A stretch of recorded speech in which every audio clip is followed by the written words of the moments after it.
Ini adalah Pantai Cilaut Eureun. Itulah sebutan nama Pantai Santolo pada zaman dahulu, yang berarti tempat air berhenti. Hingga tibalah Belanda datang membangun mercusuar dan dermaga hingga muncul sebutan Santolo dan melekat hingga sekarang. Di video kali ini saya akan membahas sejarah Pantai Cilaut Eureun atau Santolo hingga alasan dibangun mercusuar dan dermaga Belanda yang kokoh sampai sekarang.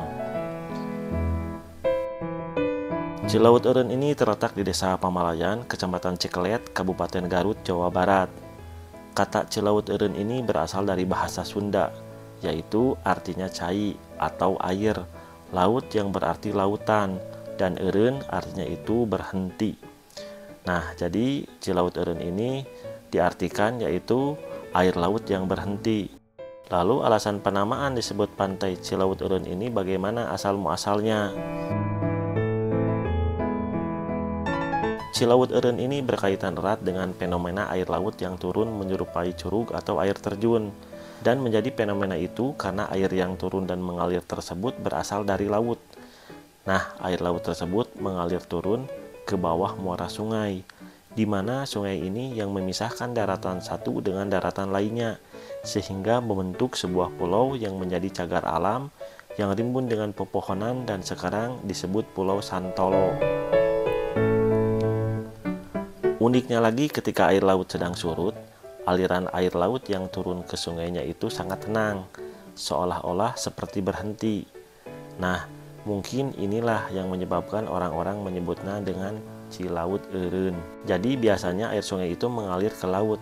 Nah, kalau di Cilaut Eureun ini, air laut justru yang mengalir ke sungai. Sebaliknya ya. Fenomena ini di dunia hanya ada di dua tempat, yaitu di Cilaut Eureun sendiri atau di Pantai Santolo dan di sebuah pantai di Perancis. Untuk lebih jelas melihat fenomena ini, dulu ada sebuah jembatan gantung yang dalam bahasa Sunda itu disebut rawayan, yang menyambungkan Pulau Santolo dengan Sayang Heulang. Nah, tepat di bawahnya itu Cilaut Eureun tersebut, fenomena air laut yang mengalir ke sungai. Cuman sayang sekarang sudah ambruk dan tidak dibangun kembali. Padahal menurut saya ini adalah sebuah aset ya, sebagai potensi wisata. Mudah-mudahan kedepannya bisa dibangun kembali.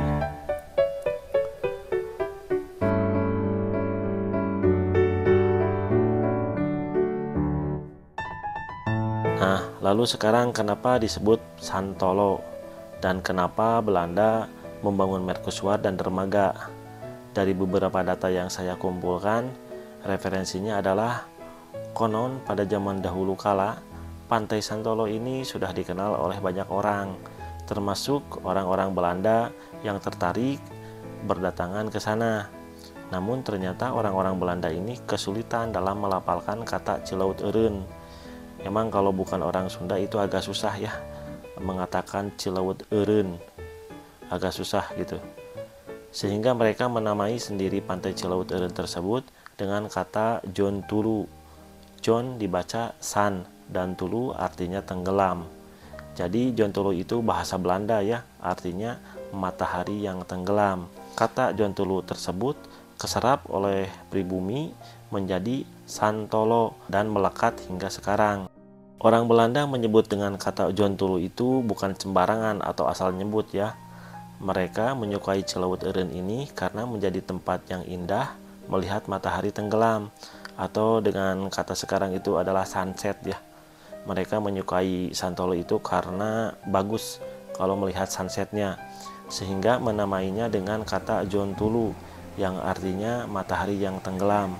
Mungkin karena susah mengatakan Cilaut Eureun, jadi ya udah disebut aja Jon Tulu yang artinya tempat melihat matahari yang tenggelam.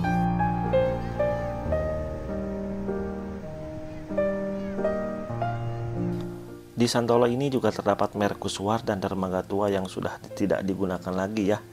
Belanda membangun dermaga ini sekitar tahun 1920 untuk memudahkan keperluan mereka membawa hasil bumi dari wilayah Garut Selatan ke negaranya. Bukan tidak beralasan, karena di saat itu Garut Selatan hingga sekarang ini kaya akan hasil bumi seperti karet, teh, cengkeh, dan rempah-rempah lainnya. Bahkan hingga sekarang perkebunan karet dan sawit masih tetap eksis keberadaannya di Garut Selatan ini. Posisi geografis Santolo lah yang mereka anggap cocok untuk mengakomodasi hasil bumi lewat jalur laut, sehingga dibangunlah dermaga juga mercusuar untuk membantu navigasi laut. Belanda juga membangun beberapa gudang besar untuk menampung hasil bumi dan juga jembatan penyeberangan yang menghubungkan Pulau Santolo dengan daratan. Namun sayang sekarang sudah hancur dan tidak berbekas. Seiring perkembangan zaman dan agresi Jepang, orang-orang Belanda ini meninggalkan Indonesia dan pulkam ya ke negaranya, sehingga dermaga Santolo ini tidak terpakai dan terabaikan hingga sekarang menjadi saksi bisu sejarah. Mungkin kalau misalkan tidak ada Jepang di Indonesia, ini Santolo masih tetap eksis ya, dan bukan tidak mungkin menjadi sebuah pelabuhan besar ya ke depannya. Nah, di Santolo ini juga terdapat LAPAN, yaitu Lembaga Penerbangan Antariksa Nasional. Di sini telah terjadi beberapa kali peluncuran roket, yaitu roket proyek nasional. Lokasinya dekat dengan Pantai Santolo. Kalau teman-teman masuk ke Pantai Santolo, nah sebelum kita ke Pantai Santolo itu di sebelah kirinya itu ada LAPAN. Di sebelah kanannya kalau nggak salah tempat peluncuran roketnya itu.